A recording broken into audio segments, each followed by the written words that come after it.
Muy buenos días para todos los que nos están visitando en el día de hoy. Mi nombre es Delisa Jones, neurocoach en PNL ontológico, y a continuación estoy leyendo el libro Volver a casa. Espectacular libro, cómo poder sanar al niño que está herido dentro de nosotros. Y aquí podemos entonces observar que hoy nos corresponde la información de la parábola.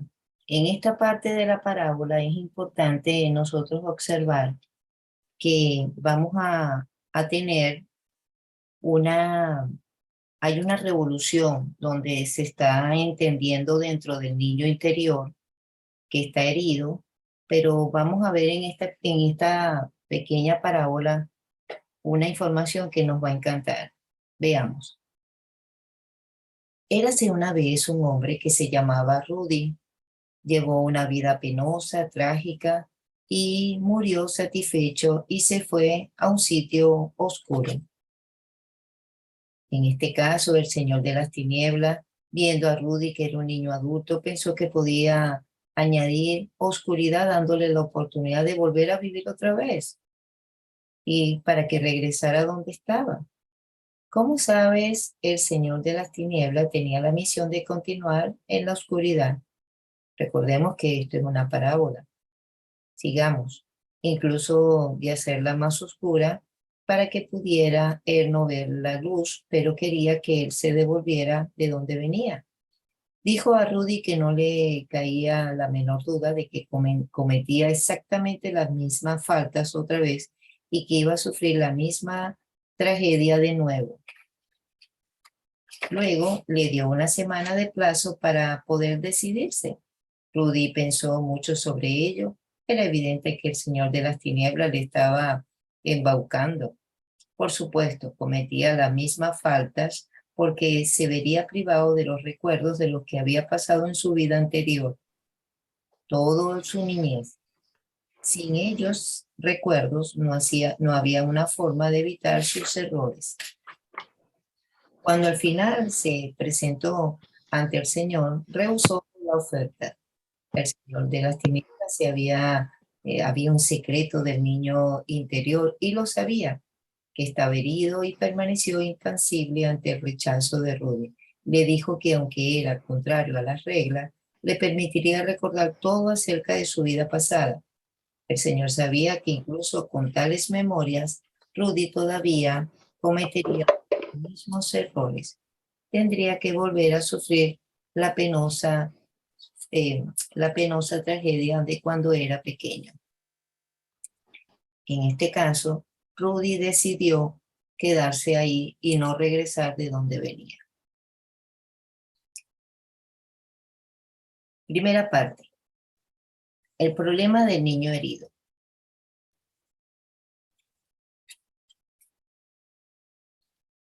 Fuller, uno de los hombres más creativos de nuestro tiempo, le encantaba citar poemas de Christopher Morley acerca de la infancia. El mayor poema jamás conocido es uno en que todos los poemas han surgido, el poema innata en paños y tener solo 4 años. En tus ojos transparentes no hay conciencia ni sorpresa, el singular acertijo de la vida que aceptas. Tu peculiar divinidad recuerdas, la vida que todos pone en verso puede que haga en ti un poeta en el tiempo, pero hubo días, oh tierna cría, en que tú fuiste la misma poesía, aún revestido de encantadora razón, cada día un nuevo paraíso en construcción, alegre explorador de cada sensación, sin desmayo, sin pretensión. ¿Qué le sucede a este comienzo maravilloso en que todos somos la misma poesía? Como todas estas tiernas criaturas que se convierten en asesinos, drogadictos, agresores físicos, psíquicos, dictadores crueles, políticos y corruptos, ¿cómo puede ser esto? Que un niño cuando llega adulto pueda llegar a tener tales roles. ¿Cómo se convierte en este campo heridos andantes? Los vemos en nuestro alrededor, tristes, asustados, dudosos, ansiosos, depresivos, llenos de anhelos inefantes. Seguramente están perdidos en nuestro potencial humano, innato en la mayor tragedia de todas.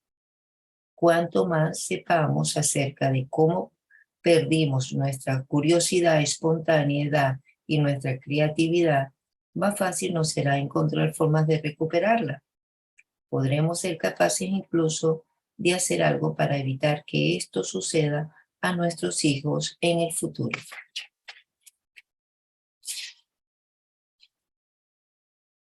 ¿Cómo tu niño herido contamina tu vida? Herbert Harkin dice, atrapados por viejas angustias, dicen cosas que no son pertinentes, hacen cosas indebidas, no saben enfrentarse a las situaciones y soportan terribles sentimientos que no tienen que ver con el presente. Continúo. Me parecía imposible ser tan purel. Tenía aproximadamente 40 años y me había enfadado y había gritado hasta el punto que todos me pudieran escuchar. Mi esposa, mis hijos, mis hijastros, mi hijo, se asustaron tanto.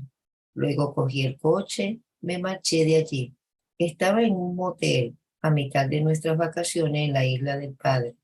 Me sentía solo y avergonzado. Cuando intenté analizar los sucesos que me llevaron a marcharme, no conseguí entender nada. Estaba confuso, como si estuviera en un mal sueño. Por encima de todo, quería que mi vida familiar fuera afectiva, cariñosa, estima, pero era el tercer año que me había salido de mis casillas durante las vacaciones. Me había marchado mentalmente antes, pero nunca físicamente.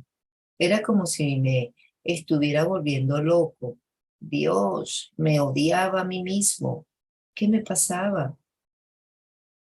El incidente de la Isla Padre ocurrió en 1976, un año después que muriera mi padre. Desde entonces he aprendido las causas de mi ciclo de rabia, retirada. Las pistas principales vino de esa escapada en la isla. Mientras estaba solo en aquella mugrienta habitación del hotel, empecé a tener vívidos recuerdos de mi infancia.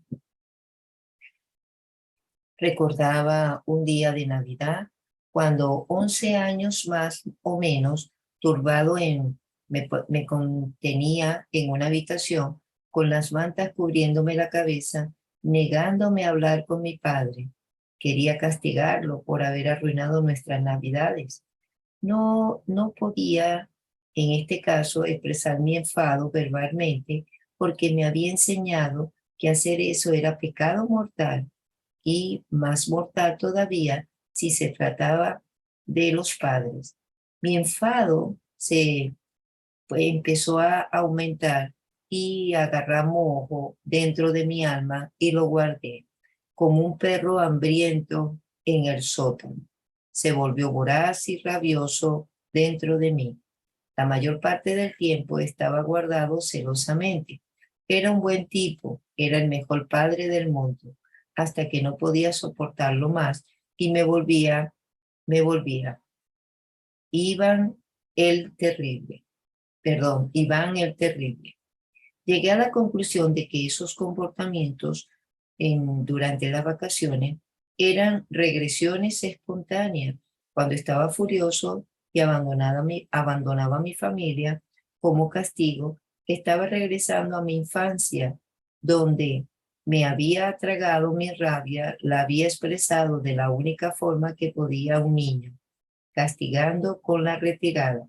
Ahora que soy adulto, cuando había terminado con un arranque de abandono físico o emocional, me sentía como el niño solitario, avergonzado que había salido. Lo que ahora comprendo es que cuando se detiene el desarrollo de un niño, cuando se reprimen sus sentimientos, sobre todo la rabia, el dolor. Una persona llega adulto con un niño enfadado y dolido dentro de él mismo. Este niño contaminará de forma inconsciente el comportamiento de la persona adulta. Al principio puede parecer absurdo que un niño pequeño pueda seguir viviendo en un cuerpo adulto, pero esto es justo lo que yo propongo. Creo que este niño interior del pasado, abandonado, herido, en la fuente principal de la miseria humana, hasta que no lo recuperemos, defendamos, seguirá exteriorizándose, contaminando nuestras vidas adultas y la de los demás. Me gustan las fórmulas, en este caso memotécnicas, por eso describiré algunas de las formas en que el niño contamina nuestras vidas usando la palabra contaminado. Cada inicial representa una forma significativa que el niño interior sabotea la vida del adulto. Al final de este capítulo encontraremos un cuestionario para poder comprobar hasta qué punto está el niño herido dentro de nuestro yo interior. Ahora utilizaré la palabra contaminado, utilizando la primera C, condependencia, la O, ofensas, la N, narcisismo, la T, temas de confianza, la A, actitudes extrovertidas e introvertidas, la M, magia, la I, intimidad, la N, no disciplina, la A, adicción, compulsión, la D, distorsiones mentales, la O, oquedad, apatía, depresión. Subtítulo: Condependencia. Definida, en este caso, la condependencia como una enfermedad que se caracteriza por una pérdida de identidad. Ser condependiente significa haber perdido el contacto con nuestros sentimientos, deseos y necesidades. Veamos un ejemplo. Parvilia escuchó a su novio hablar de sus problemas en el trabajo. Esa noche no pudo dormir porque estaba preocupada por sus problemas. Siente los sentimientos ajenos más que los suyos propios. Cuando la novia de Maximilian terminó con una relación que duró 6 meses, él se quería suicidar. Creer que su estima depende de que ella le quería y Maximilian no tiene autoestima, la que se origina desde su interior, tiene la estima de los otros y que depende de otra gente. El marido de Holiska le pregunta si quiere salir a dar una vuelta. Estaba indecisa al final y le dice que sí. Él le pregunta que a dónde le gustaría ir y ella le dice que le da igual. La lleva a Barbacoa en Vikinga y la lleva al cine a ver el retorno del asesino del hacha. Ella lo pasa fatal, se enfada y pone mala cara toda una semana. Y cuando su marido le pregunta, ¿qué te pasa? Ella responde, nada. Colisa es un encanto.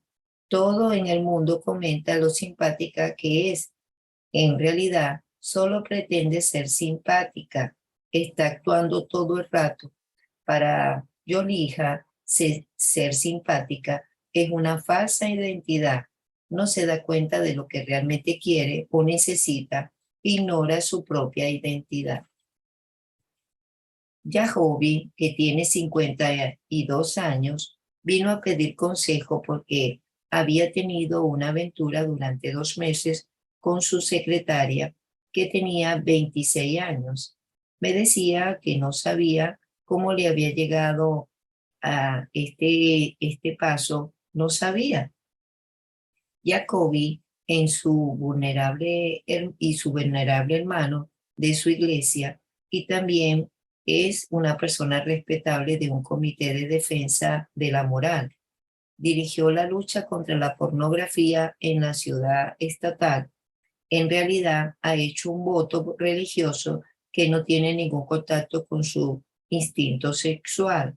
Después de años de dura represión, su impulso sexual ha sido más fuerte que el de él. Otro caso, Vikaine ha hecho lo suyo y el problema de obesidad de su esposa ha reducido conscientemente su vida social porque se avergüenza de que sus amigos la vean. No es consciente de dónde termina él y empieza ella.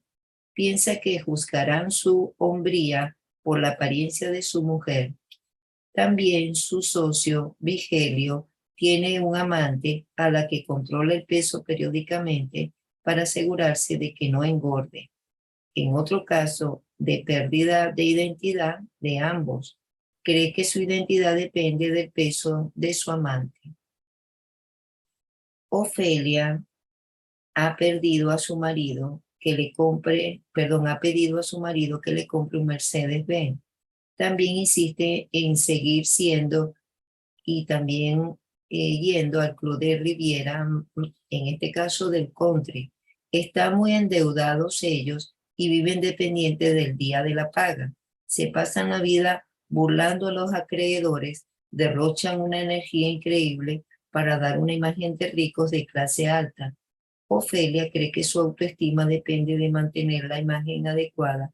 No tiene un sentido interno de su yo interior. En todos los ejemplos anteriores que he mencionado, encontramos gente que depende de algo externo para tener una identidad. Son ejemplos de personas que sufren codependencia. Los sistemas familiares disfuncionales favorecen esta codependencia. Por ejemplo, todo el mundo en una familia de alcohólicos se vuelve codependiente de beber del alcoholismo. Como la bebida amenaza de tal manera la vida de cada miembro de la familia, estos se adaptan estando en constante alerta, es decir, se vuelven hipervigilantes. Esta adaptación de estrés estaba destinada por naturaleza a ser un estado temporal, nunca crónico. Con el tiempo, una persona que vive en los trastornos crónicos del comportamiento alcohólico pierde el contacto con sus propias señales internas, es decir, con sus propios sentimientos y necesidades y deseos. Los niños necesitan seguridad y buenos modelos emocionales para entender sus propias señales internas y saber dónde están creciendo. También necesitan ayuda para separar sus pensamientos y sus sentimientos. Cuando el entorno familiar es violento, ya sea violencia química, emocional, física o sexual, el niño debe centrarse únicamente en lo exterior y con el tiempo pierde la habilidad de generar autoestima desde el interior. Sin una vida interior sana, uno tiene que exiliarse para intentar encontrar satisfacción en el exterior. Esto es codependencia y es un síntoma del niño interior herido. Comportamientos codependientes indica que no se colmaron y no se saciaron las necesidades de la infancia de dicha persona en estados naturales y por lo tanto, ésta no puede saber qué es lo que quiere ni tampoco quién es. Subtítulo: Ofensas. Tendemos a pensar que todo el mundo que tiene un niño interior herido es agradable, tranquilo y sufrido, pero de hecho, el niño herido es el responsable de mucha de la violencia, de la crueldad que está pasando actualmente en este mundo. En este caso, Hitler le pegaron continuamente durante su infancia, fue humillado y avergonzado de forma perniciosa por su padre, que era un sádico, que era el hijo bastardo de un terrateniense judío. Él volvió a imponer la forma más extrema de crueldad a millones de seres inocentes en la humanidad. Me viene en la memoria la historia de Darson, cuando vino a verme por un problema matrimonial a mi consultorio. Era encargado de seguridad de un club nocturno. Presumía de haberle roto la mandíbula a uno de esa semana. Describía apasionadamente cómo el hombre le había molestado que se pavoneara delante del suyo. Muchas veces a lo largo de nuestras secciones, Daxo me contaba cosas como estas. Los agresores no se hacen responsables de su comportamiento. Según íbamos trabajando, vi con claridad que en realidad Daxo estaba atemorizado. Cuando tenía miedo se ponía en marcha los recuerdos del niño que había sido. Había tenido un padre violento que le maltrataba, al igual que el niño de entonces tembloroso ante el ataque de furia de su padre. No se sentía seguro estando aterrorizado, por lo que identificaba con el de ser su padre. Se convertía él en el padre. Cuando ocurre algo que le recuerda a las escenas violentas de su infancia, se activan los antiguos sentimientos de miedo e indefensa, y Darso se convierte en su brutal padre, infligiendo sobre los otros los mismos daños que su padre le había infligido a él. El comportamiento ofensivo, la principal causa de la destrucción humana, es el resultado de una infancia violenta y del sufrimiento y del dolor por ese maltrato que no hemos superado aún. El que una vez fuera el niño indefenso y herido se convierte en el adulto agresor. Esto ocurre especialmente cuando se trata de abusos físicos sexuales con serias agresiones psíquicas. El psiquiatra Bruno acuñó una expresión para este proceso: identificación con el agresor. La violencia sexual física y psíquica aterroriza tanto al niño que éste no puede permanecer en su propio ser durante el abuso. Para superar el dolor, pierde toda la conciencia de su identidad y se identifica instantáneamente con el agresor. Vetter dirigió sus estudios principalmente a los supervivientes de los campos de concentración. En uno de mis cursos recientes, una terapeuta de Nueva York pidió el turno de la palabra y dijo que era judía. Procedió a relatarnos a grandes rasgos algunos episodios de su madre que había vivido en el campo de concentración nazi. La parte más sorprendente de su historia fue que su madre la había tratado a ella y, tal como los guardias nazis la habían tratado a su madre. Siempre la trataba así. Ya desde los 3 años, su madre le escupía la cara y la llamaba cerda judía. Tal vez las agresiones sexuales sean las más perturbadoras de una infancia. La mayoría de las veces, los progenitores mismos han sido violados desde niños. Cuando molestan a los niños, están reconstruyendo el abuso que experimentan en su propia infancia. Mientras que la mayoría del comportamiento agresivo está arraigado en la infancia, no es siempre el resultado de malos tratos. Muchos agresores han estado muy consentidos por sus padres, que han sido demasiado indulgentes y sumisos, de modo que han aprendido a sentir que son superiores a los demás. Estos niños mimados creen que se merecen un tratamiento especial por parte de la gente y que ellos no pueden hacer nada mal.